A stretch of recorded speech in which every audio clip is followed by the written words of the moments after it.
Début de la séance.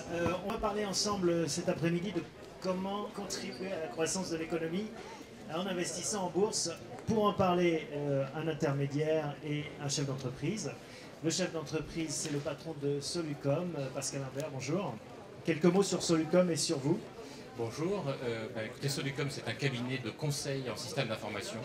On est donc dans l'univers des SS2I. Solucom, c'est à peu près 1 millier de collaborateurs, un peu plus de 100 millions d'euros de chiffre d'affaires et une vingtaine d'années d'existence. Une Je suis valorisation, président du directoire de Solucom, une l'un des deux capitalisation fondateurs, et une capitalisation qui est un petit peu supérieure à 90 millions d'euros. et une introduction en bourse qui date de... En 2000. À vos côtés, Antoine Meca, vous travaillez chez Gilbert Dupont, donc un mot sur vous et votre maison. Bonjour, moi effectivement je m'occupe des contrats d'animation chez Gilbert Dupont, qui est une maison qui est spécialisée sur les valeurs moyennes, qui est une société de bourse, une filiale du Crédit du Nord pour la cité, qui a pour clients exclusivement des professionnels. Parlez bien dans le micro, hein, c'est important pour que tout le monde puisse en profiter. Donc Antoine, vous gardez le micro un instant, on va faire un petit panorama, un petit bilan des introductions en bourse cette année. On ne peut pas dire qu'en tant qu'investisseur on soit très gâté en 2010. On est quand même plus en 2010 qu'on l'a été en 2009. Sincèrement, l'année 2009 a été une année terrible pour les marchés. Parlez bien. Ce que l'on constate en 2010, c'est que nous avons des sociétés qui ont réussi à présenter des projets attractifs à la bourse. Et les particuliers Vous avez ont des répondu chiffres, on a présent. déjà un bilan en fait de cette année 2010, même si ce n'est pas terminé.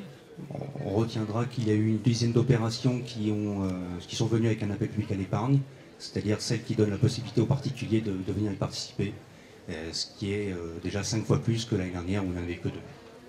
Alors, vous avez mentionné le fait que vous étiez un animateur de la vie du titre. Ça consiste en quoi? C'est quoi ce métier d'animation? D'abord, l'animation d'un titre se fait forcément en collaboration avec la société.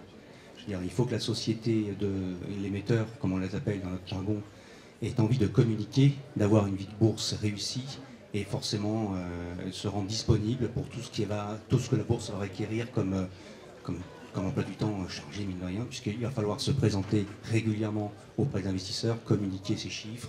Et cette régularité, nous allons, nous, professionnels des marchés, l'amplifier par des notes de recherche, par des rencontres avec des investisseurs, par des petits déjeuners, enfin, tout ce que M. Imbert connaît très bien par ailleurs. Alors justement, Monsieur Imbert, vous allez récupérer le micro.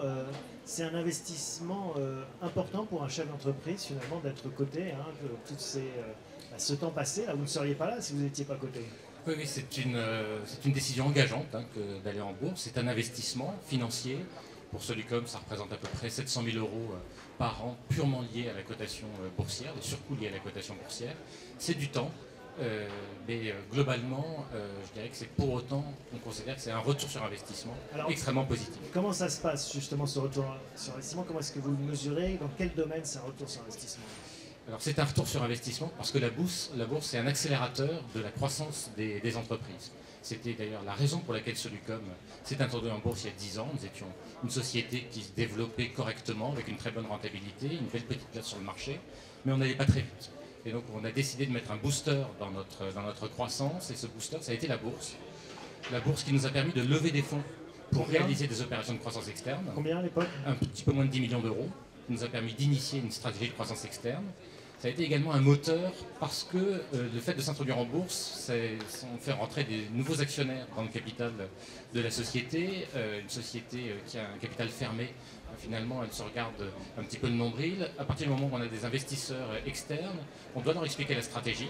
Cette stratégie, elle doit être lisible, ambitieuse, attractive. Et en leur expliquant la stratégie, quelque part, vous la définissez mieux vous-même pour votre propre compte, Bien sûr. Parce qu'il faut l'avoir compris pour la faire passer au marché. Bien sûr. Solucom, c'est historiquement une boîte d'ingénieurs. Vous savez, des ingénieurs, on a beaucoup de qualités, on réfléchit beaucoup, mais alors on est absolument incapable d'expliquer ce qu'on fait.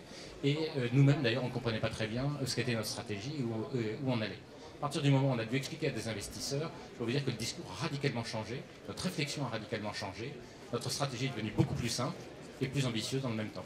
Antoine, est-ce que vous pouvez reprendre le micro, s'il vous plaît, et nous expliquer la difficulté qu'il y a à convaincre des chefs d'entreprise? Alors, M. Imbert l'a bien intégré, mais j'imagine que ce n'est pas toujours évident pour un chef d'entreprise de faire cette démarche et de se dire, voilà, je vais avoir plus de contraintes, mais ça va m'apporter encore plus en retour. Tout à fait, c'est pas forcément très clair dès le début, surtout pour un dirigeant d'une petite et moyenne entreprise, d'avoir une perception de ce qu'il attend après. Mais Généralement, le vrai moteur, c'est les projets. Si un chef d'entreprise a de vrais projets pour son entreprise, ses salariés, il va forcément se débrouiller pour chercher les financements. Et la bourse est un des financements qui accélère, comme venait de le dire M. Imbert, sa croissance. Et il va rencontrer des professionnels comme nous, comme d'autres collègues, qui vont effectivement lui expliquer qu'est-ce qu'on attend, qu'est-ce qu'il doit faire. Et nous, ce qui nous séduit chez les entreprises, c'est effectivement la qualité du management, la vision qu'ils ont de leur avenir et donc la qualité de leur projet. Et on est capable toujours d'accompagner ça. Est-ce que parfois vous dites à des gens qui viennent vous voir, non, c'est pas pour vous la bourse, vous n'êtes pas mûr, vous n'êtes pas prêt, vous n'êtes pas dans ce qui attend le marché? Ça nous est arrivé. Ça nous est arrivé parce que notre expérience est quand même importante et on constate qu'une entreprise qui est venue mal préparée ou trop tôt par l'intermédiaire d'un collègue ou autre, on se rend compte que finalement elle est arrivée, elle a peut-être réussi une opération mais elle ne s'inscrit pas dans la durée. Or moi ce que je conseille aux entreprises c'est de s'inscrire sur la durée et de percevoir la bourse comme un outil qui va servir plusieurs fois. Pas seulement une seule fois le jour de l'introduction, mais plusieurs fois pour accompagner le développement. Encore une question, Antoine Lequin. Il y a un choix aussi à faire quand on s'intéresse au marché financier, de savoir si on va plutôt aller séduire des investisseurs institutionnels ou plutôt des particuliers. Et c'est le volet particulier, parce qu'on est au sein de l'actionnariat aujourd'hui, qui m'intéresse. Comment est-ce que vous voyez ces choses-là? Il y a un temps pour tout. Souvent, dans le développement d'une entreprise, la première étape, ça va être d'abord avec les professionnels exclusivement. Les particuliers vont être associés dans un deuxième temps, quand l'entreprise aura une taille suffisamment importante pour proposer un nombre de titres suffisant pour qu'il y ait une liquidité en bourse.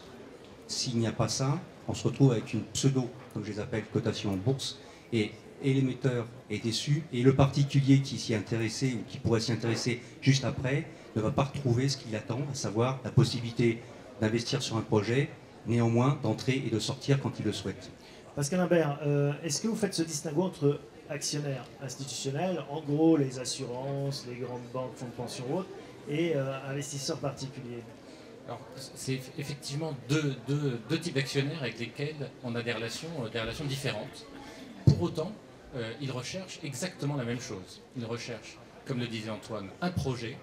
Ils cherchent à comprendre ce que fait l'entreprise. C'est particulièrement vrai pour ce qu'on appelle une small cap.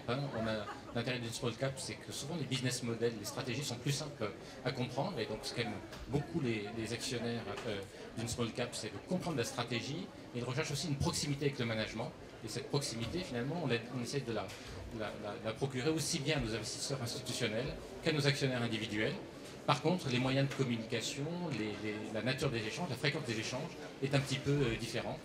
Pour ce qui nous concerne, on a toujours été extrêmement attentifs à avoir une relation qui inclut à la fois les actionnaires individuels et les institutionnels. On n'est pas passé par les deux étapes que vient de citer Antoine Lequin.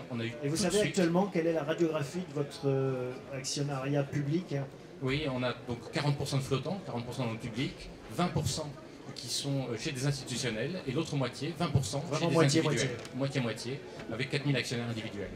Les avantages et les inconvénients des deux actionnaires, en particulier, Antoine, les avantages d'avoir un actionnariat populaire, un actionnariat particulier. Avoir des particuliers à son capital, c'est la possibilité d'avoir un nombre d'échanges au quotidien qui donne une certaine liquidité au titre, puisque plus vous avez d'acteurs, plus vous avez d'actionnaires, vous avez la possibilité d'avoir des avis qui sont divergents, l'un qui veut acheter, l'autre qui veut vendre. Quand vous avez que quelques professionnels, par définition, il est assez peu fréquent qu'ils aient tous une idée différente. Ils sont ou tous acheteurs ou tous vendeurs, ça ne fait pas un marché. Par définition, la bourse est un marché sur lequel se rencontrent différentes opinions, et plus il y a des particuliers, et plus cette vie de titre va s'en nourrir. Donc c'est pour ça qu'il faut avoir, quand on veut une ambition boursière, et qu'on veut d'autres projets, avoir des particuliers. Par contre, le conseil que je donnerais à ces particuliers, c'est d'être attentif au projet de l'entreprise, attentif à la communication de l'entreprise, et attentif naturellement sur la qualité des dirigeants. Et alors, Monsieur Imbert, comment est-ce qu'on fait pour faire passer dans le grand public, auprès des particuliers, des métiers qui ne sont pas forcément très accessibles? Vous le disiez même pour vous-même au départ, parce que bon, Carrefour, tout le monde connaît Carrefour, on pousse des caddies dans les rayons. Solucom, c'est peut-être moins facile à aborder comme métier. Oui, c'est un métier qui est moins facile, mais ce qui est extrêmement important, c'est la permanence dans le discours. Il faut décrire son métier toujours de la même manière, avec des exemples les plus parlants possibles. Et Solucom a certes un métier qui est parfois un petit peu abstrait, un petit peu conceptuel. Par contre, on travaille pour des très grands clients qui sont très connus du grand public. Et donc, quand on explique effectivement qu'on travaille pour Total et qu'on l'aide à se développer à l'international, ou qu'on travaille effectivement pour des enseignes de grande distribution pour améliorer le service qui va être rendu au client, tout de suite, ça devient un petit peu plus concret aux yeux, y compris des actionnaires individuels. Une dernière question pour vous, Monsieur Humbert, avant de passer la parole au public, qui j'imagine a des questions également. On a vu avec Antoine qu'il fallait faire, l'IPO, l'introduction en bourse c'était bien, mais qu'après on peut se servir de la bourse pour développer et continuer la vie de son entreprise. Est-ce que c'est votre cas depuis 2000? Est-ce que vous avez refait appel au marché? Non, on a fait une seule fois appel au marché. Par contre, c'est certainement une question qui va se poser dans les années qui viennent. On va encore accélérer notre croissance et donc nous devrions, selon toute vraisemblance, faire des opérations d'appel au marché dans les années à venir. Bon, merci à tous les deux pour vos témoignages. Voilà donc pour cette première partie. Je me tourne vers vous.